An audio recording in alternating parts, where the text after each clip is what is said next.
there are a lot of things that we still need to build. There are a lot of support that we still need from I can call it the West, I can call it from foreign donors, or I could definitely go ahead and call it from a lot of different entities. I'd like to go ahead and put it that way. When the USA looks at our growth, what's the point of view of where do we stand in the world when it comes to growth? I'm not just talking about road construction, or I'm not just talking about building electricity or hydropower. Right. When it comes to us growing as a nation, where does the U.S. see us? Mm-hmm. Look, I think that we view Nepal with great hope and expectation. I think that if you look at if you look at natural resource, oftentimes we end up talking about natural resource in terms of minerals or hydropower or something else, which obviously are key drivers of certain economies. Mm-hmm. But I think that overlooks one key resource, and that is the human element. One of the most promising things that I've had a chance to see here, particularly in the last year, are a number of really exciting tech industry startup companies that are a shared resource, I'd say, between the United States and Nepal. That you have young, all young Nepali students who've gone to the U.S., gotten an education, maybe worked in the tech sector for a little while, but then decided that they didn't want to just join our massive economy and be a cog in what is a very successful machine, but they wanted to implement real change and innovate here. So they've brought those skills back home, started affiliates of their companies in the United States, where they're turning the historic disadvantages of Nepal in terms of trade, for example, into advantages, because in the trade sector, oftentimes Nepal is at a disadvantage because of its landlocked nature in terms of shipping material items for consumption wherever they're doing this. Borders sometimes cause impediments. Time zones sometimes cause impediments. But what I think is really exciting here in the tech sector is that these young entrepreneurs are actually turning those disadvantages into advantages. So they are standing up full 24-hour operations with an American component to their company and a component right here in Kathmandu. So they can work on projects 24 hours a day. Yeah. And I think one of the most exciting things I've seen in those companies, Sanjay, is the median age of all of the 4 or 5 that I've had a chance to visit in the last 6 or 8 months is under 30.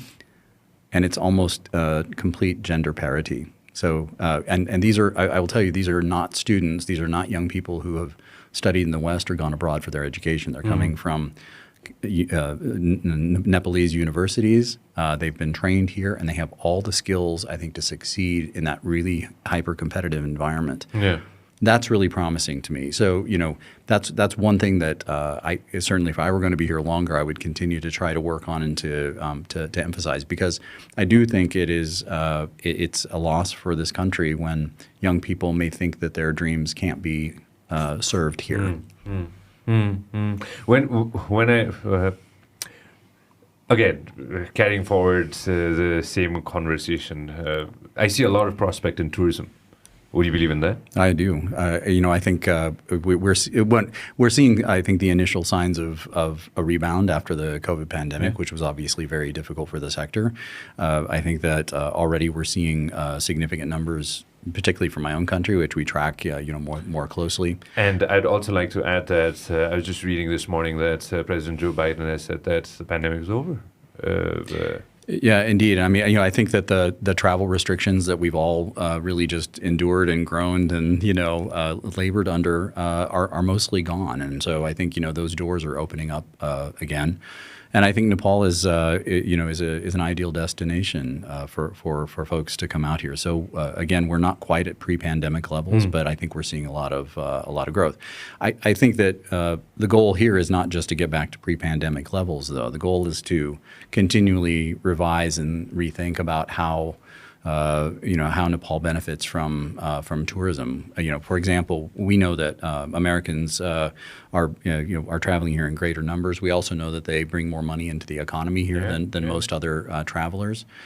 I think also there's an element here that has been capitalized on to some degree. But for example, in my own personal case, I can tell you the first time I came to Nepal, I came to see the mountains. Yeah. this is what, I mean, I was an average, 20-something, and that's basically what I knew about Nepal. Highest mountains in the world. And of course, that was spectacular. But once you see them, what brings a person back?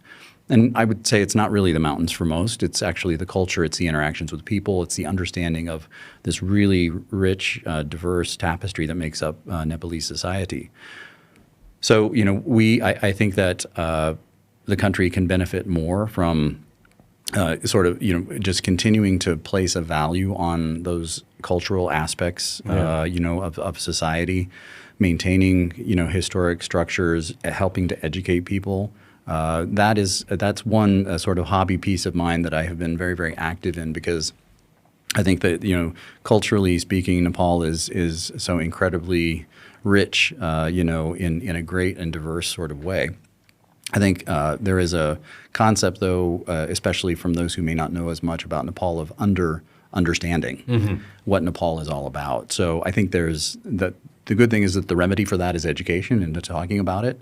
And I think there are a lot of organizations here who are working very nicely to promote that cultural angle as well. And again, on the same conversation with the embassy itself and with the American people itself, one of the things which is a building block of a nation is, of course, education. And I'm sure there's a lot of projects that the U.S. Embassy is working in terms of that as well, and is going to continue working on even after, once you've left as well. I'm sure those plans are definitely there. Indeed. If you love what we are doing, make sure that you subscribe and turn on notification. This program is brought to you by Vyas Studios. Thank you very much for watching us on YouTube. Make sure that you also listen to us on Spotify.